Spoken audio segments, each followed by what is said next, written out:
Hi everyone, it's Rax.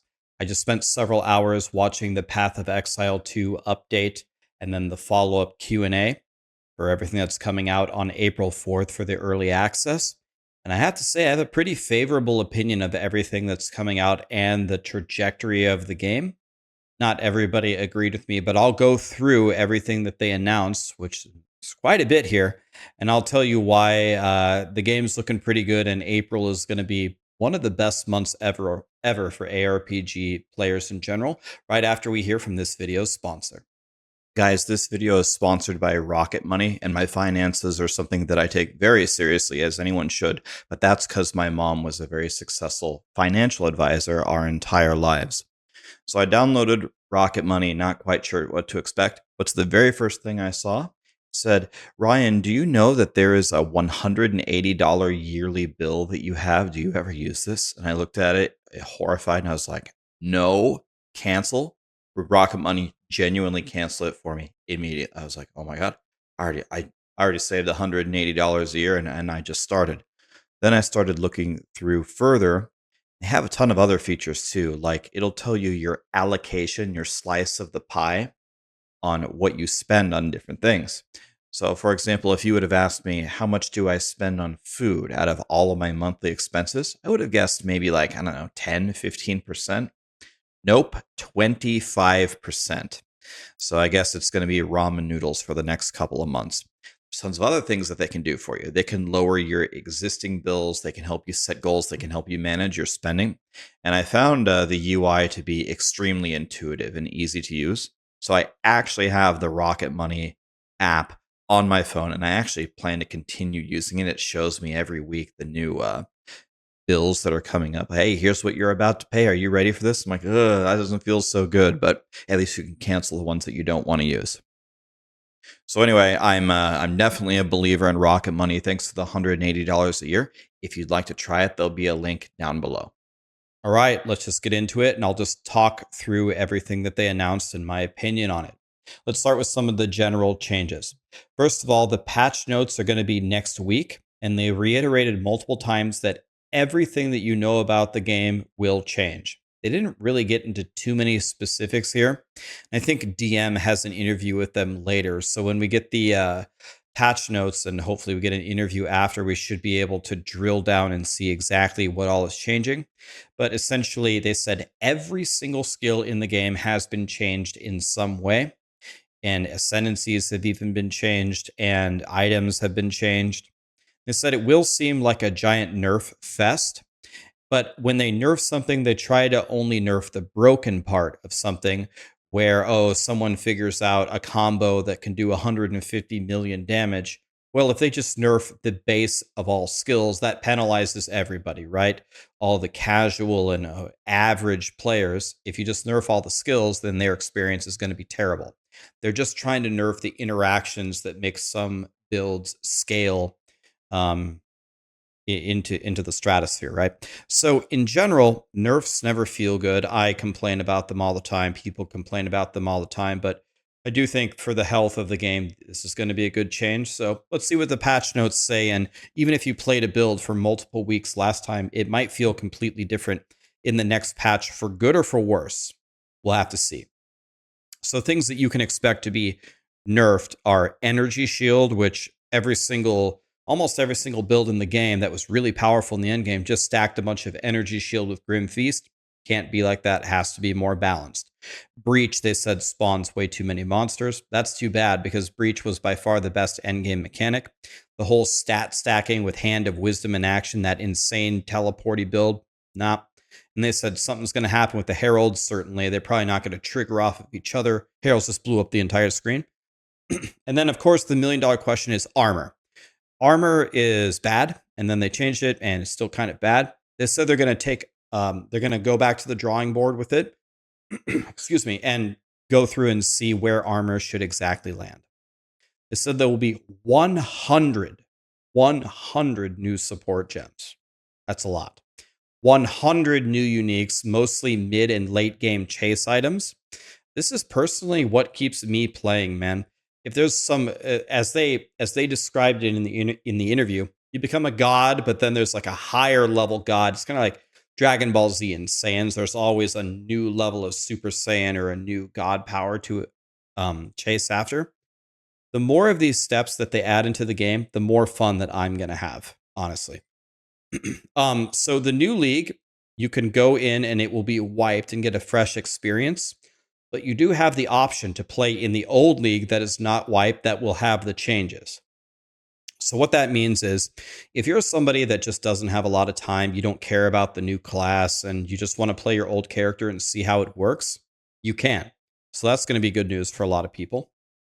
There's a new wisp mechanic. You can chase around the wisp for rewards, and if they get too far away, they explode. I'm just giving you a summary of all this stuff. We'll dive into details about how it actually works, but here's the high-level summary. There are 3 of the existing classes get their new ascendancies. Mercenary gets Tactician, which looked like kind of a really supporty boy. So if you're playing with your friends, it might be a really good idea to have one of them spec Tactician to buff everybody else. The Witch gets a Lich, and it's kind of like the undead mastery. And the Warrior gets Smith of Kitava. You're going to forge your own destiny, literally, where you can craft gear in your ascendancy. I think this said you don't get to wear a body armor, but you get to craft a body armor in the ascendancy. I mean, cool idea. Nice. Something new. Here's something that's going to piss off a lot of people. Stuns and elemental ailments against players, so incoming into our characters, will happen more often.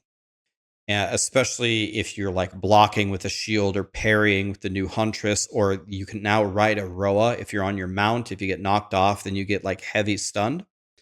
And it's kind of like in POE1 where they're saying if these crowd controls don't happen often enough, or if you don't get ignited or frozen or shocked often enough, then you don't have to spec into your defense to block it. And they want you to have to try to solve these problems. Well, on one hand, it does make the game more complicated, gives you something to build toward. That's good. On the other hand, some people are going to just not like this change. Some people just don't like to be crowd controlled and stuff like that. This is the direction they're going. We'll see how it feels. Specters. This is kind of a way to raise the monsters that you kill. So you can just resurrect any monster in almost any monster in Path of Exile 2 that you kill. You just bring them to life, and now they're on your team. They're going to cost spirit. So if you resurrect a godly monster, you might only have enough spirit to summon 2 of them. Or you might get like a little baby skeleton and resurrect 20 of them. You don't know. So you can do whatever you want to do with the specters. And you can also use the support gems on them. So imagine a really devastating elite that you raise from the dead, and then you give them all your best support gems. There's 100 new ones. They said there's probably going to be some crazy broken mechanics that just dominate the entire game. It'll be fun to search for those. There's a new class, Huntress. We're not getting the Druid, at least in the announcement, just the Huntress for now. You wield spears with a shield. It's both melee and ranged. They want you to play a combo of both in with this build, and because of that, they're extremely agile and they have more combos out of any classes. This is the bounce back and forth kind of crackhead class. They can throw their spears. You're going to primarily choose one of the elements. There's a lot of different ones you can pick, or a bleed build. You can parry the monster's attacks. Some people love parrying, like in Souls games, and then it leads to mega damage. Some people hate trying to parry. It's up to you if you want to use it or not, but it has follow-up attacks and a guaranteed light stun. Their ascendancies are going to be the Amazon, which they said is like more of like the balanced classic Huntress. And then there's the Ritualist, which can give you an additional ring. You get 3 rings. You can apply stuff like Corrupted Blood. You can siphon power from enemies that you kill.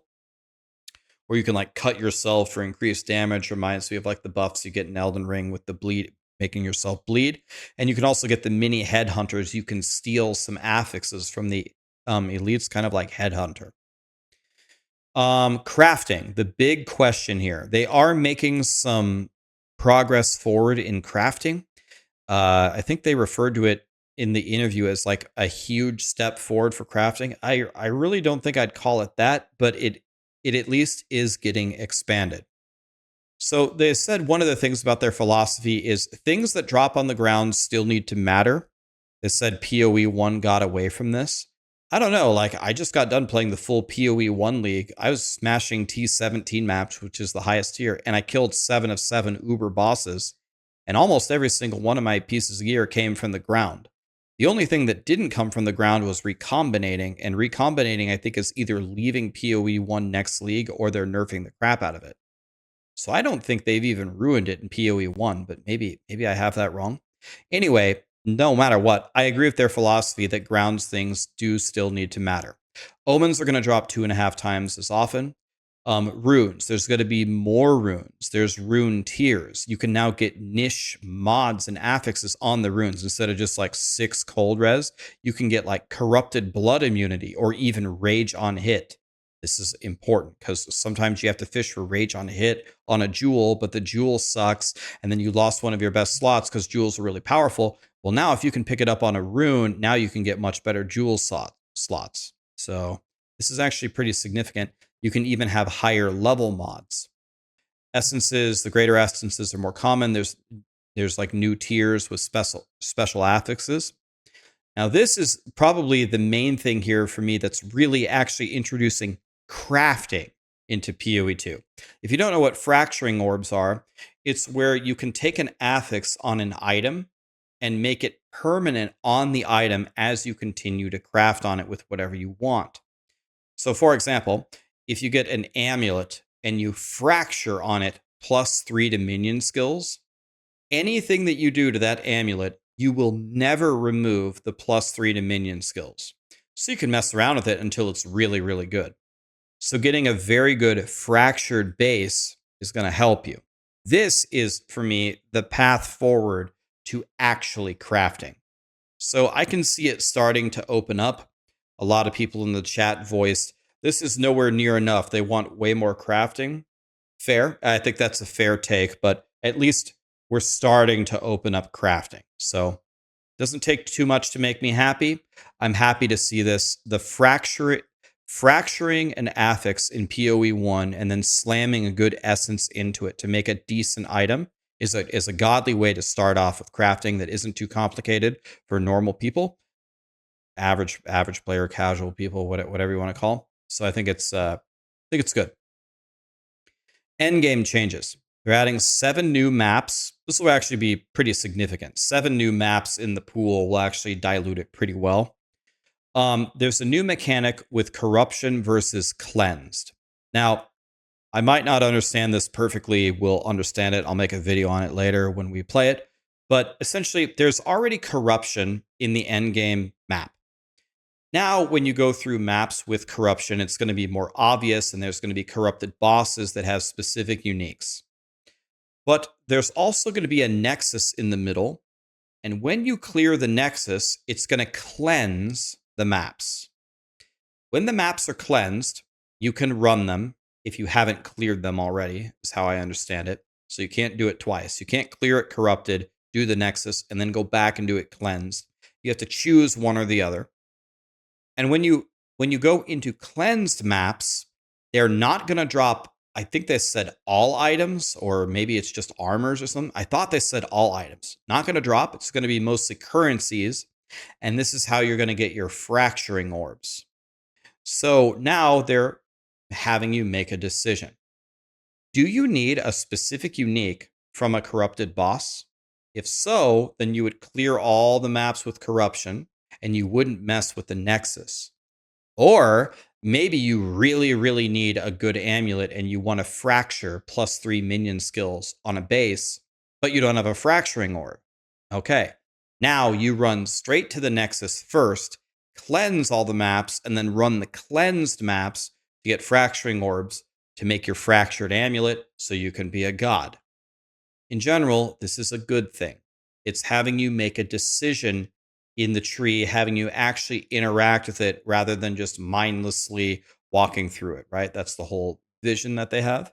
I think this is going to feel pretty good. Towers. Almost everybody hates towers, and I guess even grinding gear games hates towers because they're changing them a lot. They're making some significant changes to them again. So first of all, there's going to spawn at 33% of the rate as before. So 2/3 of every tower that you saw last time gone. They're going to be rare. You can mega juice them now. You can use, I think, up to 3 tablets in them. So now when you run it, you're really juicing the maps around you. So it's very much worth your while to do the tower. But the tower itself it doesn't solve the problem of it was boring as shit. So now they actually have map mechanics and they can have bosses. So they aren't just a chore to run. And there's even like unique tablets that let you teleport across parts of the map. So for example, how that might be helpful for you is, well, first of all, you can just cherry pick all the maps that you like in the area. Or you might say, all I want to do is fight the pinnacle boss. I don't want to do all this crap. So you would purposely run to a tower and clear it, use the tablet to jump to the edge of the tower's radius. You can skip a bunch of maps and just run to a citadel. Again, slowly but surely, Grinding Gear Games is giving us choices in how we actually play the game. I think it's making it better, thank God. Now, they're making a colossal buff to Waystones. If I'm being honest with you, the way that I understand the current game, I think this is actually a rare example of where Grinding Gear Games might be over buffing this, but that's fine. I don't really care. Go ahead and over buff it. It's not going to hurt. It doesn't hurt me at all. But now, before Waystones were a problem for people in maintaining them for 2 reasons. One was people were dying. You get to a certain point, you plug a Waystone, you die. Well, if you plugged your level 6 Waystone and you die before you cleared half the map, well, you missed half of the map to get a new Waystone, and oh, maybe you're back down to 5s now, da da da da da. The second problem is the variance on the Waystones that can drop for you was so extreme. I was running T15 maps right away, but in my T15 maps, sometimes it drops me a level 4 Waystone. Unless I'm playing an alt, how in the world is this helpful for me at all? And I can't, it's going to take me a billion of them to 3 to 1 it up this level 4 Waystone to ever be valuable to me. So the first change that they're making is quite extreme, in my opinion. Waystones cannot drop lower than the tier that you're currently running. So that's totally fine. So now if you're running a 6, any Waystone that drops won't be lower than 6 and it can be higher. All right, so that's really, really going to make it, I think, almost trivial just to keep climbing the ranks. And my only gripe, the reason why I keep saying that they might have over buffed it here, is I think it is cool in some way to have the Waystones matter, right? I think if you would have said the range at which they can drop it's like plus or minus 3, for example, I think that already would have been enough to make Waystones still kind of interesting to get a good one, but not like crucify you if you get a shitty one, right? There's a huge difference between you dropping me at 12 versus you dropping me a 4 when I'm running T15s. But nope, Grinding Gear Games just said, nah, we're just not going to drop anything lower.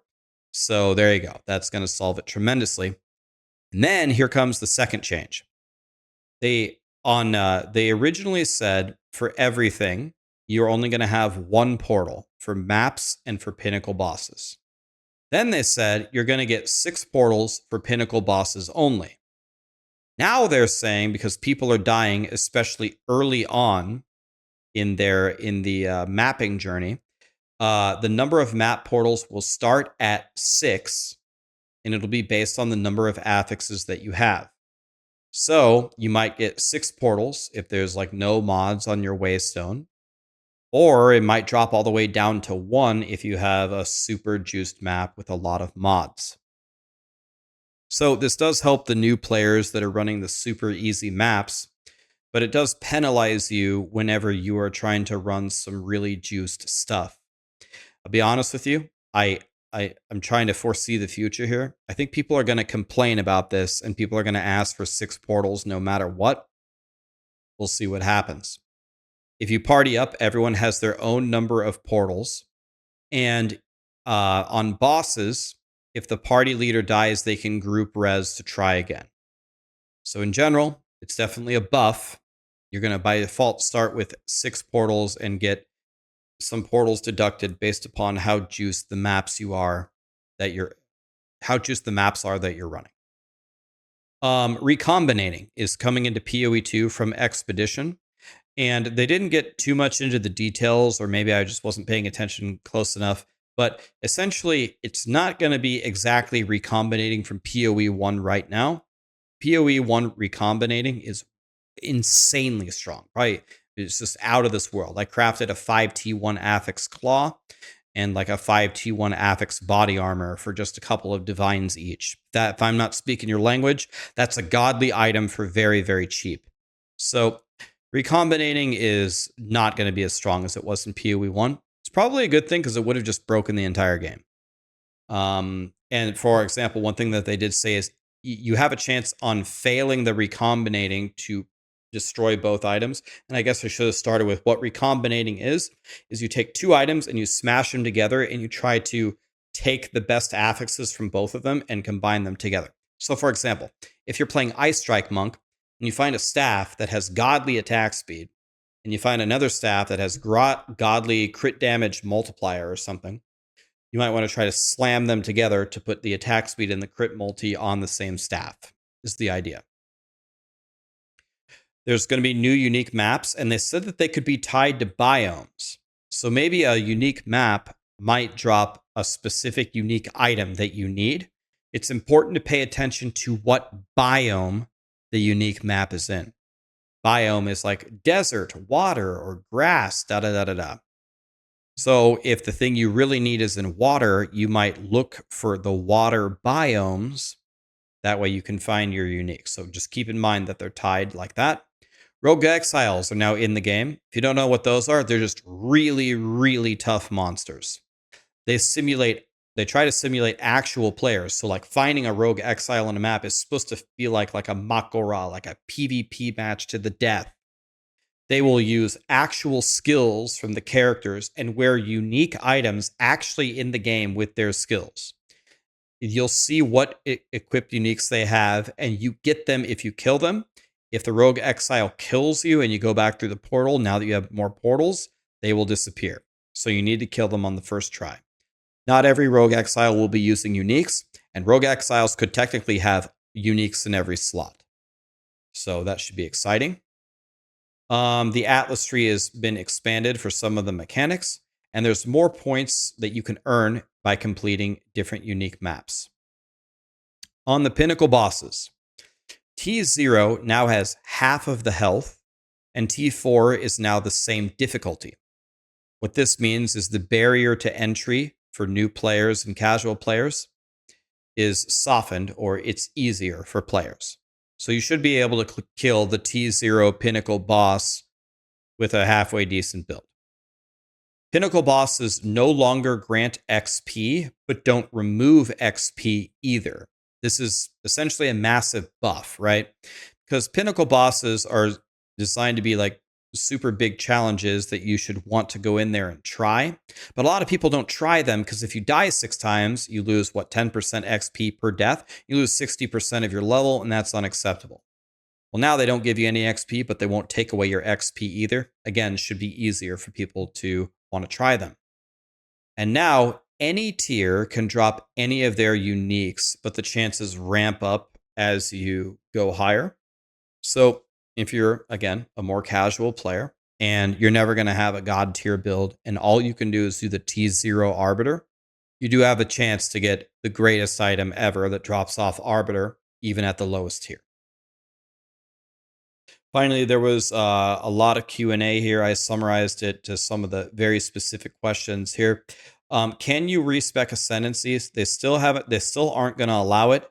They might allow it in the future, but they said you're going to have to work for it. They're not going to let you spend a little bit of gold and respec your ascendancy. They want it to be a very impactful choice.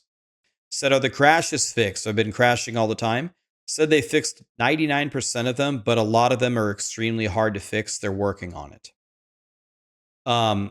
Question was, how would you solve juicing with just one portal? So if you juice up the maps, you only get one portal and you die. Well, that's it. Another thing is, if you really juice up with one portal and there's like multiple inventories of items to pick up, why can't you go back and pick up more items? So they said that's a good point. They're going to talk about it. They might change it instead of one portal to be one death. So as long as you don't die in the map, they might let you go back in over and over and over to pick up your loot. I honestly think this is a pretty good solution. It should be based on deaths anyway, not portals, right? So that might just solve it right there. The stash tab expansions, not immediately on release, but later on in the patch, once everything is stable, they plan to add a lot more stash tabs. And there's going to be UI improvements are coming, like bookmarking on the atlas. What I assume that means is when you're going through your atlas, if you see a citadel and you want to run it later, you can bookmark it and go, aha, okay, I go over here, I go to the corruption, I go to this tower, I jump forward. Oh, here's another citadel, da da da da da. Oh, here's this unique map, ha ha ha. And then later on, you can check your bookmarks. Where are my unique maps? Where are my citadels? And go run them. And they said they have a bunch of other stuff coming. So to summarize all of this, honestly, like I'll be completely honest. I think a lot of people have very, very high expectations for these gaming companies. It's still early access. Yes, it's been a couple of months, but they literally redid all the skills and ascendancies, 100 new supports, 100 new uniques.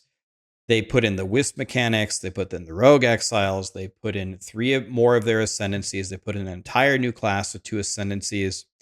They changed the crowd control. They didn't do a ton with crafting, but at least we got fracturing orbs, and these systems are going to be better.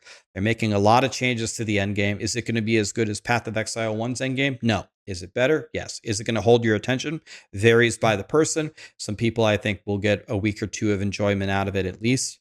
I know that I will, pretty sure. So again, I think it's pretty good, guys. I don't know. I'm not all doom and gloom here. Some people were, but not me. I think it was pretty decent. I did a straw poll at the end of the stream, and people on average gave it about a 7 out of 10, which I think is fair.